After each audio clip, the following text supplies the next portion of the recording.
Welcome to our channel. Today we how to authorize Keap to send SMS follow-ups, quick tutorial step by step clearly. To authorize Keap to send SMS follow-ups, start by logging into your Keap account.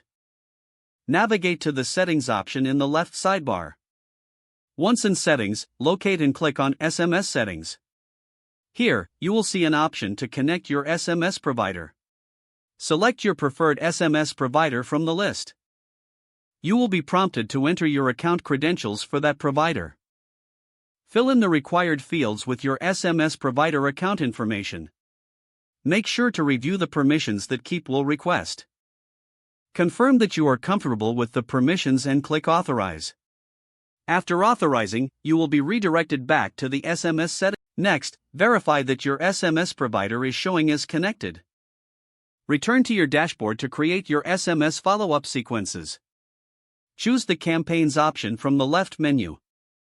Select the campaign you want to add SMS follow-ups to or create a new one. In the campaign editor, drag and drop the SMS follow-up action into your sequence. Customize your SMS message to suit your follow-up needs. Once finished, save your campaign to apply the changes. You are now set up to send SMS follow-ups using Keap. If the page does not load, refresh the browser or try again in a private or incognito window.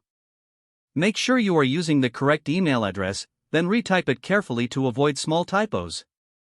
If your password is not accepted, use the reset option and create a new strong password you can remember. Check your spam folder for verification or security emails, then complete any requested confirmation steps.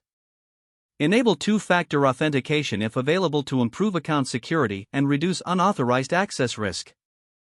After signing in, review your profile details so your contact information and settings are accurate and current. If you see an error message, note it down and try again after restarting your device and internet connection. Log out when you finish, especially on shared devices, to keep your account and payment information secure. If the page does not load, refresh the browser or try again in a private or incognito window. Make sure you are using the correct email address, then retype it carefully to avoid small typos. If your password is not accepted, use the reset option and create a new strong password you can remember. Check your spam folder for verification or security emails, then complete any requested confirmation steps. Don't forget to like this video and subscribe to our channel for more step-by-step tech guides.